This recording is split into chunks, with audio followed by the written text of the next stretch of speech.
Bonjour et bienvenue pour ce nouvel épisode du Dé au micro. Aujourd'hui, un format un peu particulier car ça y est, j'ai lancé ma campagne et dans un premier temps, je vais vous laisser écouter le bilan de ma préparation que j'ai enregistré samedi soir, on jouait dimanche. Après, je vous retrouverai pour faire le compte-rendu de la partie et mon retour dessus, ainsi que les petits trucs habituels. Du coup, retour dans le temps. Ça y est, c'est le grand jour, jour J, H-2 environ, et c'est aujourd'hui que je lance ma campagne Donjons et Dragons. Donc là, je suis au taquet, je suis dans les starting blocks, j'ai fini ma préparation, ou en tout cas, je déclare être prête pour ma séance de cet après-midi. On est dimanche matin. Ce que j'ai fait, c'est décider de commencer directement à pied d'œuvre.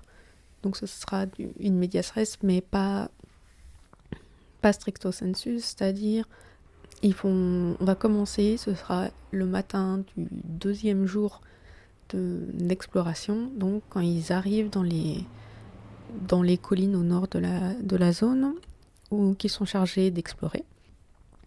Leur mission qui leur a été donnée par le responsable au niveau de l'expédition, c'est de voir s'il y a des mines qui sont encore exploitables dans ces collines et d'évaluer la dangerosité de la zone.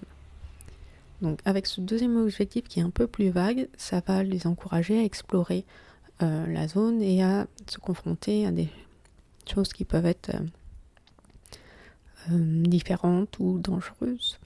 Et du coup, c'est le moyen que j'ai trouvé pour les confronter rapidement cet après-midi, j'espère, au tout premier des mystères, celui sur la conquête des collines par les gobelins. Et j'espère que ça va bien se passer. J'ai préparé quelques rencontres, c'est-à-dire une où il y a une colonne de kobolds qui sont prisonniers et conduits vers le sud par 5 gobelins. Donc je pense que mes PJ vont essayer de les libérer. Ou ils vont peut-être essayer de tous les tuer, mais ça ressemblerait pas trop à mes joueurs, ce genre de comportement. Je pense qu'ils vont essayer de les libérer s'ils les rencontrent. J'ai annoté donc la zone des collines avec des éléments à visiter. J'ai notamment une ancienne villa d'été de l'Archonte, donc qui était le gouverneur de la zone.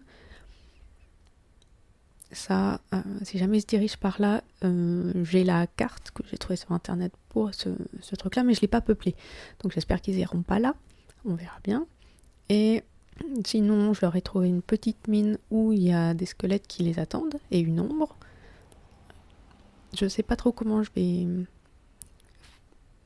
vais jongler entre les deux rencontres, l'ombre plus les deux squelettes qui sont dans la même mine, toute petite mine. Donc on va bien voir. Je verrai quand ils seront confrontés comment se passe le combat, si je fais intervenir l'ombre plus tôt ou après la fin du combat contre les squelettes. Et j'ai préparé un autre endroit qui est un tumulus, qui est la tombe d'un héros oublié, où ils vont rencontrer soit une armure animée, soit des épées volantes. J'ai prévu les deux, je verrai comment se passe le truc, si je le sens bien ou pas. Et en gros, voilà, j'ai juste pris ces éléments-là. J'espère que ça va suffire. Donc ça, c'est la partie gros scénario. Mais vu qu'on est en tout début de campagne, je leur ai préparé donc des aides de jeu, notamment pour l'alchimie. Je leur ai préparé aussi une enveloppe personnalisée pour chaque PJ, avec à l'intérieur donc une fiche Bristol par langue qui parle avec quelques éléments de langage. Ça leur fait une sorte de guide de conversation. Sachez que c'est customisé pour chaque PJ en fonction des langues qu'ils parlent. Je leur ai mis dans l'enveloppe aussi un jeton représentant leur personnage pour qu'on puisse utiliser sur les plans quadrillés. Alors c'est pas aussi joli qu'une figurine, etc.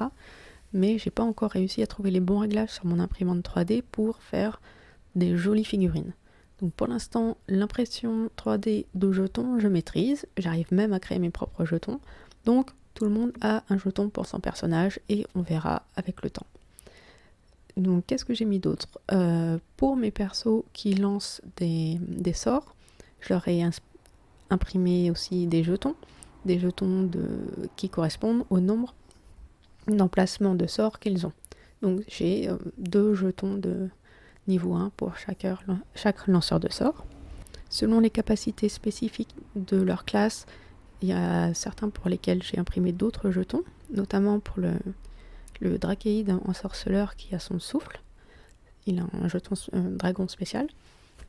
Et notre barde va recevoir 3 jetons d'inspiration bardique à distribuer à ses petits camarades quand elle l'utilisera. Et sinon, donc ça, tout le monde a ces trucs-là. En plus, j'ai mis une carte X pour chacun dans la petite enveloppe. Donc au recto, j'ai la carte X et au verso de la carte X, j'ai un point d'exclamation.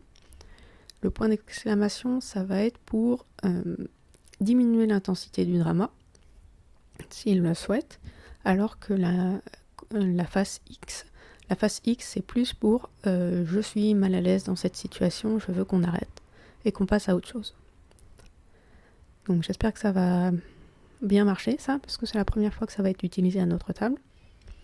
Je vous en parlerai si on a l'occasion de l'utiliser et comment ça se passe. J'ai prévu dans mon introduction de poser quelques questions au PJ pour les inclure, pour qu'ils s'investissent un peu dans la création du monde et sous forme de flashback. Parce que certes, ils commencent la campagne en étant le 2e jour de leur exploration, sachant qu'ils sont déjà passés par la ville de Kirencourt et ils se sont déjà avancés un peu dans les territoires. Et en faisant un flashback à ce moment-là, ça me permet de parler de la traversée, etc. Donc j'espère que ces quelques questions, il y en a 5, une par PJ, ça va prendre, qu'ils vont se prêter au jeu. Je veux leur donner comme ça un petit peu quelques éléments de narration partagés.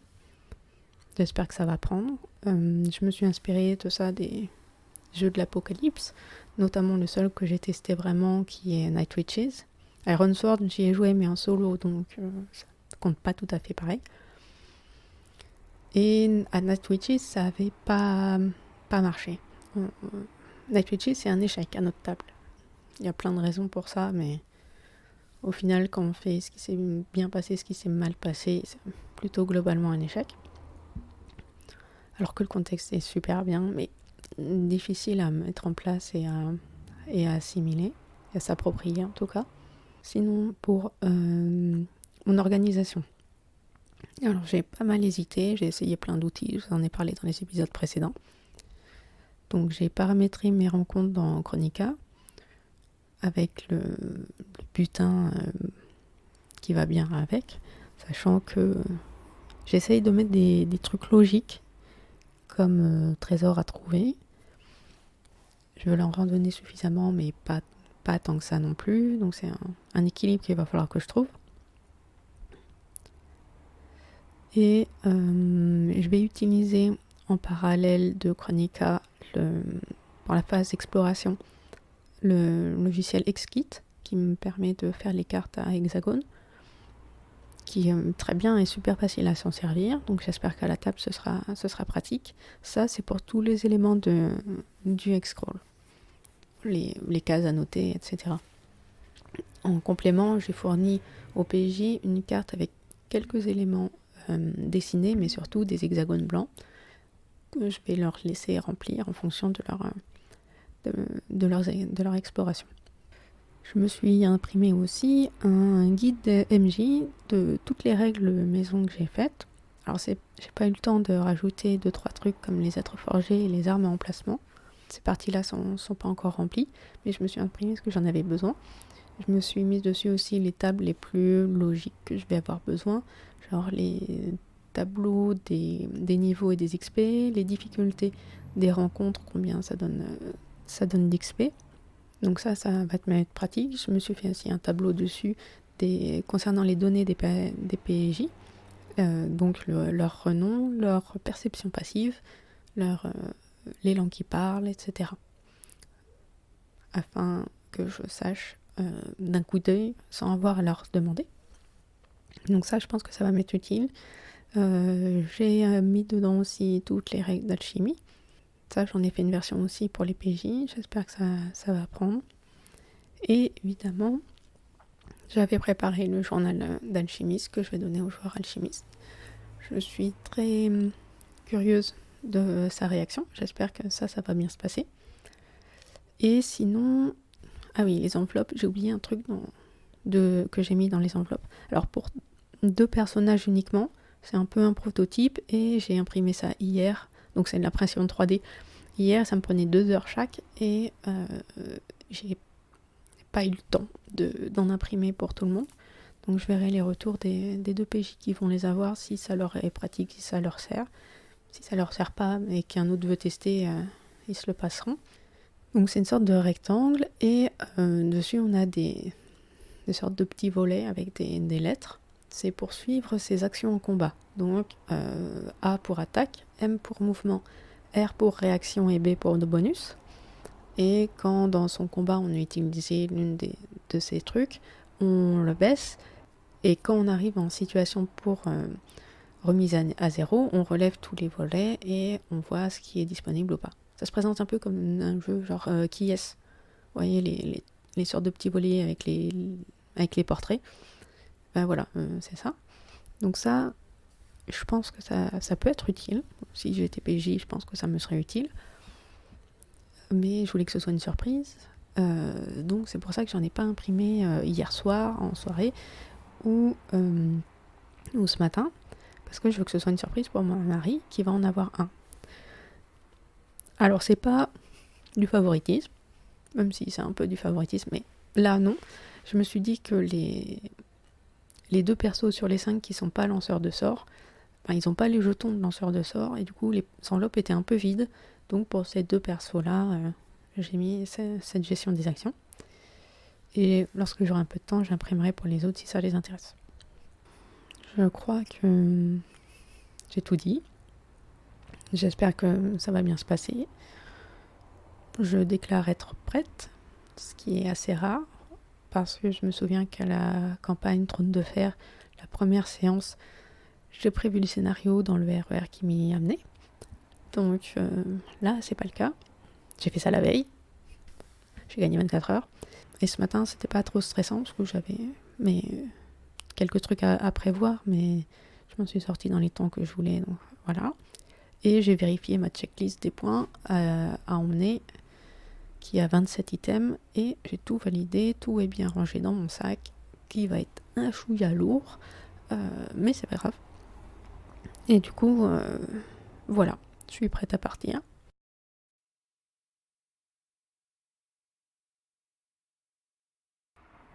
Je vous retrouve maintenant pour ce qui est un peu plus du direct, on va dire ça. Donc nous avons joué dimanche et ça s'est très très bien passé. C'est bon, vous pouvez arrêter d'écouter, vous avez tout entendu. Non, mais je vais détailler un peu plus que ça. Donc, nos petits PJ, nos 5 PJ, sont donc partis en exploration des collines du nord de la péninsule.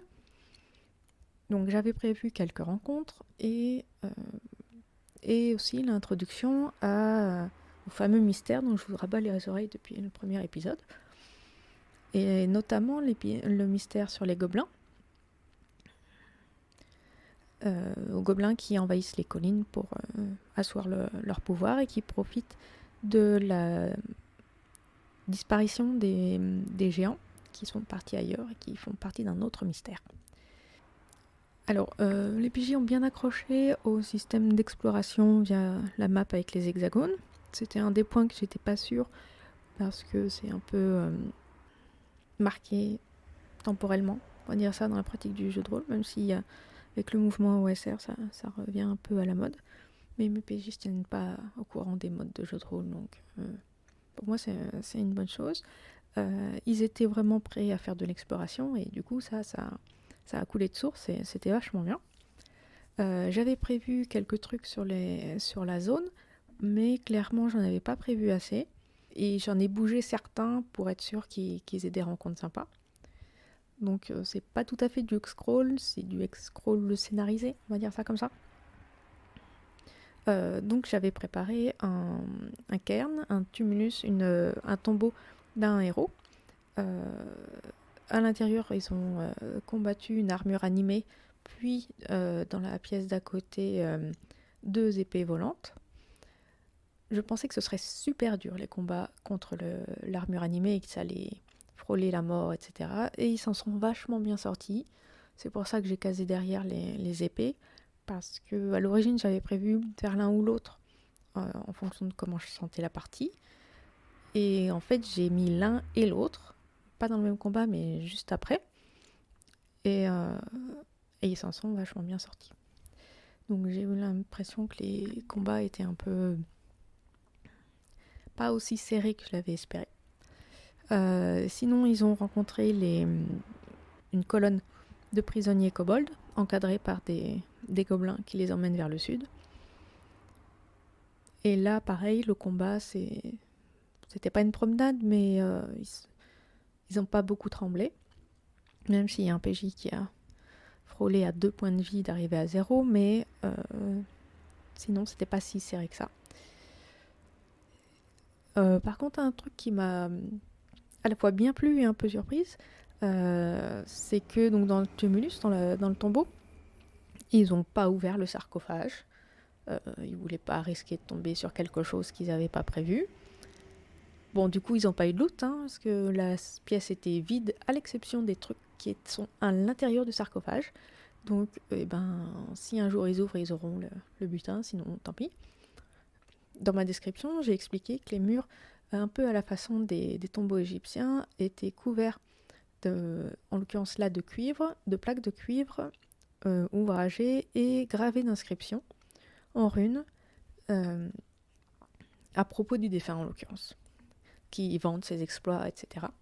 Et ils ont carrément accroché à cet aspect-là, au point qu'ils ont décidé de recopier l'intégralité des inscriptions. À vue de nez, je leur ai dit que ça représentait 100 heures de travail. Ils ont dit que c'était pas grave, qu'ils le feraient en plusieurs fois, et ils sont à 11% déjà. Sachant que les runes utilisées sont les mêmes que celles que j'ai mis dans le carnet de l'alchimiste, qu'un de mes PJ doit décoder. D'ailleurs, il a tout à fait accroché à ça, et il y a 2 autres joueurs qui vont probablement lui donner un coup de main, parce que ça les intéresse carrément de décoder. Donc ça, je suis très contente, cet aspect-là prend vachement bien. Et du coup, maintenant, il va falloir que je mette au point le passé, l'histoire de ce Tordak dont nous avons exploré le tombeau. Là, j'ai pas trop d'idées, mais je vais leur fournir matière à déchiffrer et à approfondir le monde. Et je sais déjà que quand ils auront fini de recopier, je vais leur donner un bonus d'XP important, parce que c'est vachement chouette qu'ils prennent à cœur le monde comme ça. Et moi, ça me fait particulièrement plaisir, parce que c'est le premier monde que je crée et ils s'y intéressent vraiment, et ça c'est très cool. Et ils ont tellement accroché à ce lieu-là qu'ils ont décidé de s'en servir pour comme une sorte de QG pour dormir à l'abri. Il y a 2 pièces. La pièce d'entrée, l'antichambre, qui est très dépouillée, et il y a un petit couloir, et il y a le tombeau après. J'ai pas fait un truc alambiqué, parce que pour moi, dans l'ancien temps, la renommée, la célébrité du défunt était tellement importante, vu le respect qu'il inspirait, que personne n'aurait osé venir déranger son repos. C'est aussi pour ça qu'ils se sont fait attaquer par l'armure animée, qui n'a pas aimé qu'il pénètre dans le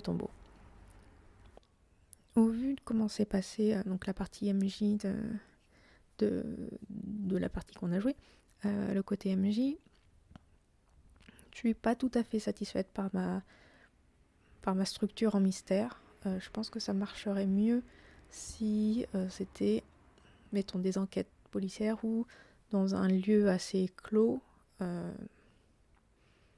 Donc ça me donne des idées de dark, mais les différents nœuds et tout ça, je le sens pas trop. Donc je préfère un truc un peu plus axé dans le physique, dans le réel, dans l'exploration. C'est pour ça que je me suis autant intéressée au système d'Exroll, mais en même temps, ça m'embête de créer des choses qu'ils ne vont pas rencontrer. Je pourrais faire des tables aléatoires, etc.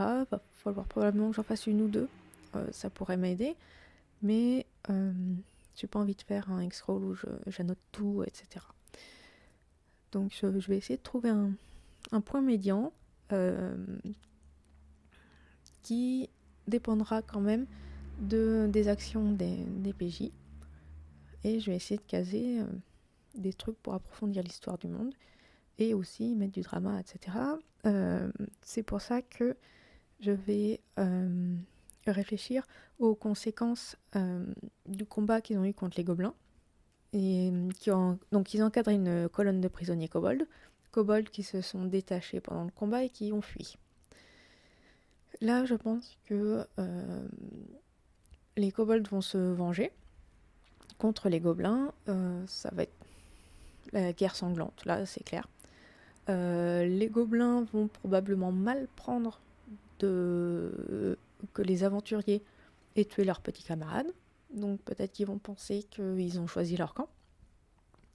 Donc je pense que les PJ vont rencontrer par exemple un camp gobelin totalement dévasté, avec plein de cadavres partout, etc. Parce qu'il y aura eu la vengeance des kobolds.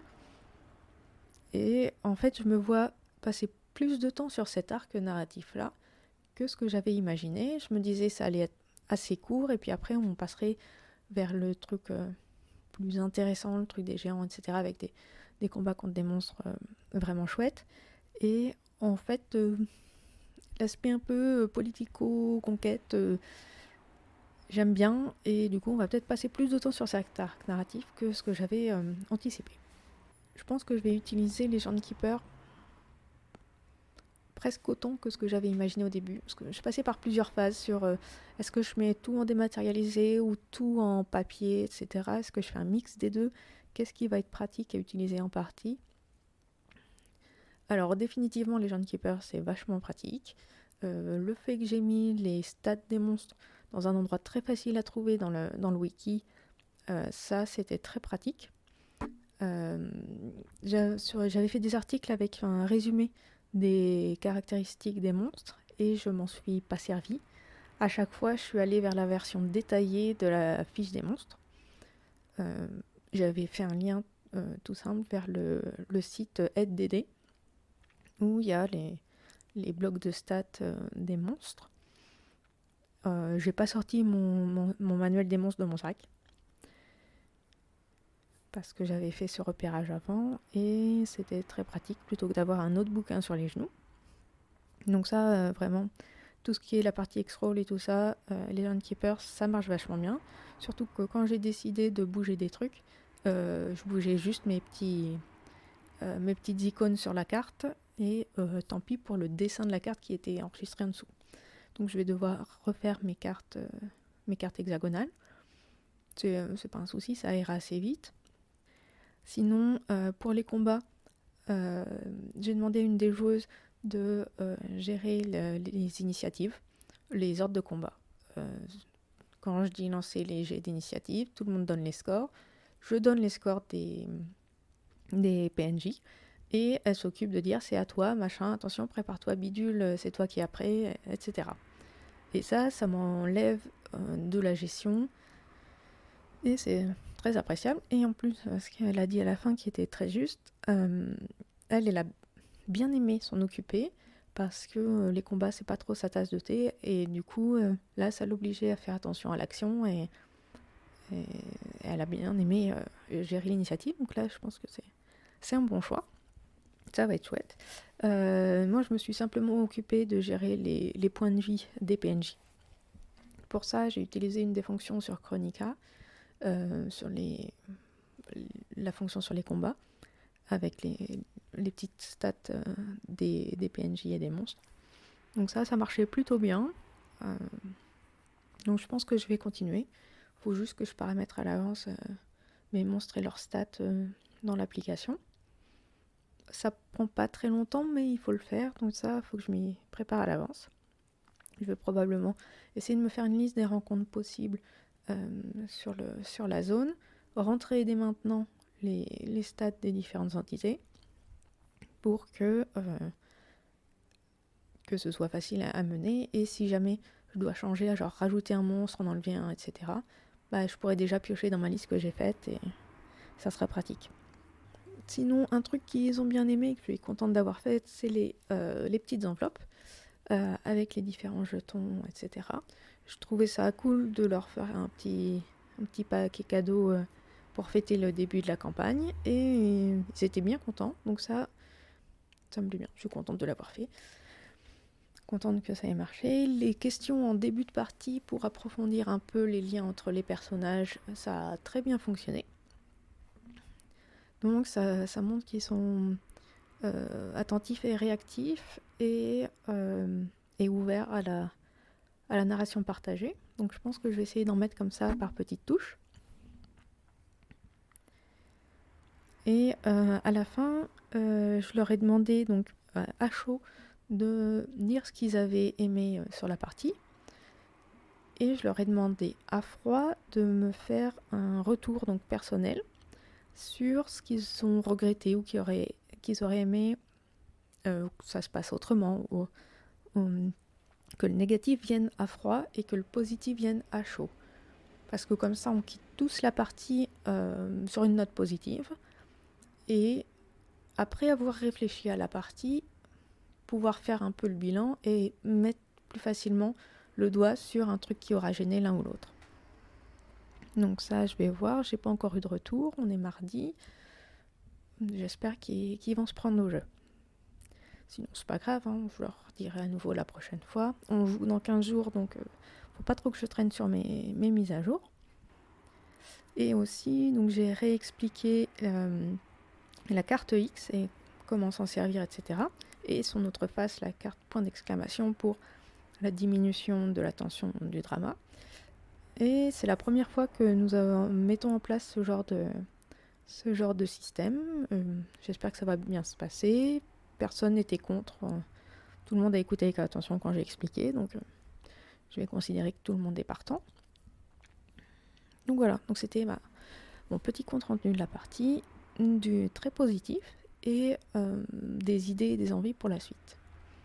Sinon, il n'y a pas que donjon dans la vie et je suis assez active sur le reste aussi, en tout cas en ce moment. Notamment, je sais plus si je vous en ai parlé, des game jams. Oui, j'en ai déjà parlé. Donc sur la First Game Jam, notre jeu s'appelle Octavius. C'est un jeu plateau d'exploration où des robots explorateurs sont envoyés en amont d'un vaisseau génération, donc l'Octavius qui doit arriver. Et ces robots sont chargés d'explorer une planète qui est habitable et de construire différentes installations pour permettre à la colonie d'être pérenne sur la planète.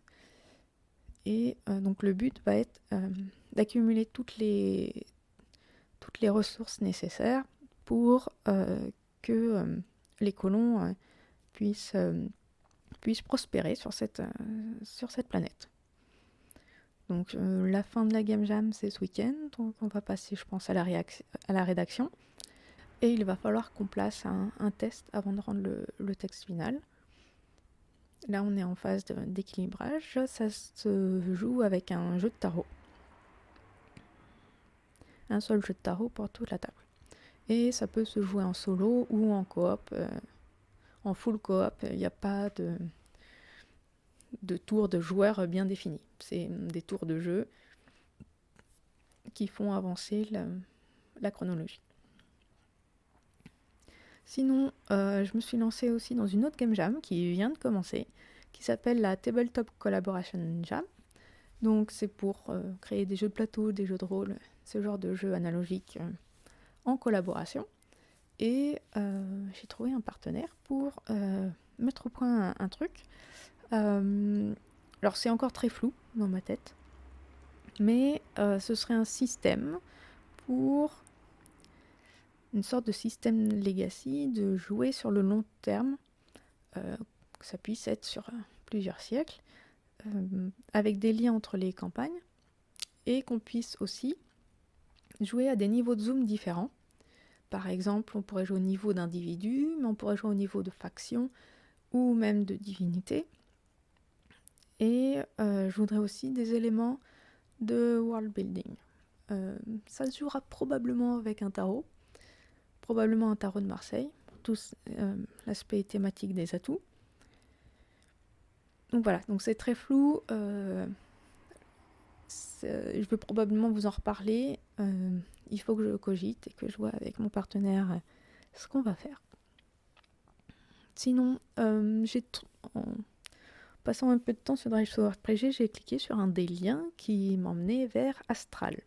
Astral Tabletop, qui est une plateforme similaire à Roll20 et qui peut être une alternative à Roll20. J'ai commencé à explorer un peu et ça a l'air très sympa et très pratique.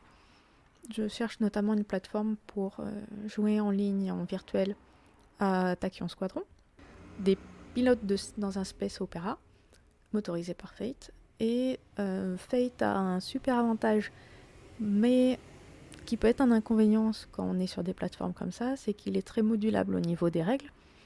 Et du coup, la fiche de perso peut varier d'un jeu motorisé par Fate, d'un jeu à l'autre. Et là, Tachyon Squadron propose deux versions de la fiche de perso, si on joue à Starfighter Academy ou si on joue au jeu de base. Et Astral permet de paramétrer assez facilement les différentes stats, les différentes automatisations de stats et de lancers, etc. Donc ça me plaît bien. C'est pas parfait parce qu'il y a encore des bugs, mais ça me plaît bien, c'est assez facile à prendre en main. L'interface est jolie, pour moi ça aide. Donc voilà, Astral, je vous mettrai le lien. Et sinon, ces derniers temps, j'ai découvert un nouveau jeu qui s'appelle The Spire, La cité doit tomber, qui a été une claque au niveau setting. On joue des elfes noirs révolutionnaires qui se font exploiter par un peuple de hauts elfes dans une cité où les humains ont inventé les armes à feu dans un monde de fantasy. C'est très particulier et ça a l'air très chouette mais très dense et c'est totalement fascinant. Donc je pense qu'un jour je ferai quelque chose avec ça. J'ai pas encore pris le supplément mais je pense que ça va pas tarder. Donc voilà, on joue des cellules révolutionnaires, ça me plaît bien. Merci de m'avoir écouté, je vous dis à bientôt. À bientôt!